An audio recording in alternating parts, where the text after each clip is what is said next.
Jackie, thank you very much. Jackie at the White House, of course. Again, I want to get back to what the Fed chairman had to say today. You know by now that he went ahead and, as expected, cut interest rates another quarter point. Didn't telegraph whether more such cuts are coming. Some have their doubts.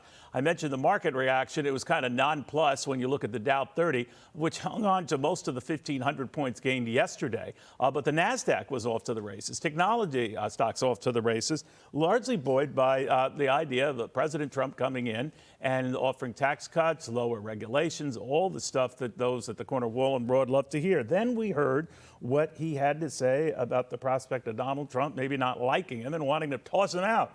Says that he can't do it, that he couldn't fire him even if he tried. To Tim Andersen right now, NYSE trader, TJM Investments Managing Director, Art Hogan, B. Riley Wealth. Art, that was pretty direct and clear on the part of Jerome Powell. He can't force me out, and I wouldn't go if he tried. What did you make of that?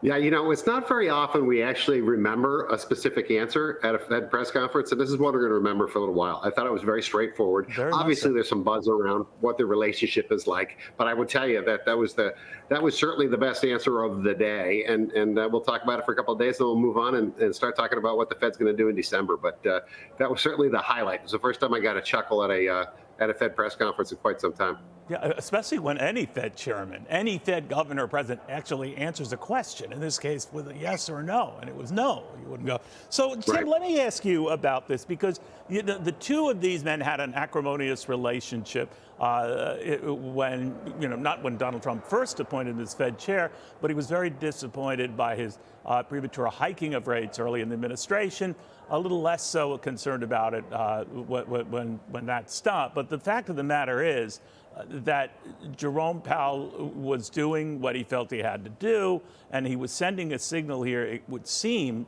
to Donald Trump that, you can threaten, but I'm not going to respond. Now it's known that presidents have their beefs with Fed chairs of all sorts, that either they don't cut enough or they're hiking too soon or too prematurely.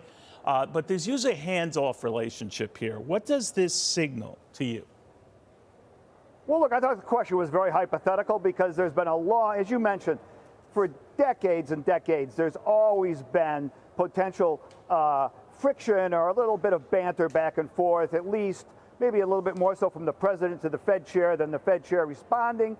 I thought Powell handled it perfectly, and I just think that that's not only the correct answer, but I thought it was the answer that markets would want to hear. And I thought the rest of his press conference was also very well handled, given the fact that there was almost no volatility from the market from 2 o'clock on. That alone is kind of interesting, that we didn't give up even some of the impressive gains, guys, we scored yesterday.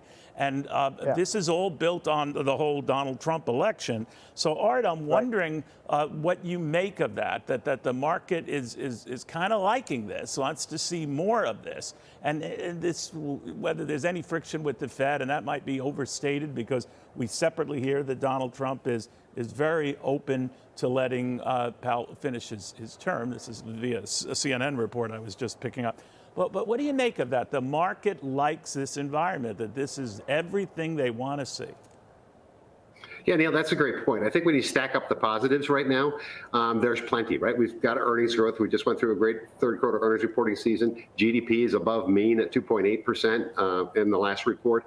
We have full employment at 4.1%. We've got a Fed that's cutting rates, and you've got the potential for less regulation and lower corporate taxes. So I think the picture in the here and now is pretty positive, and I think the market's reacting to that. We also have to remember we came into this election week at a month low, a 1 month low in the S&P. So there had been a lot of de-risking and nervousness before the election, and that always dissipates once we get the actual results of the election, and it certainly dissipated pretty quickly yesterday. All right. Guys, I want to thank you both. In the meantime, we were focused on the markets and really disproportionately focused on the NASDAQ and technology stocks. Tesla soaring again. In case you were counting, over the last couple of days, given the rocket-like advance in that stock, no pun intended, with Elon Musk, of course, who's got a number of space ventures going. He has gotten about $30 billion richer over the last couple of days, and he is the guy the president wants to put in charge of hacking away at all the government debt and trying to deal with all the government spending.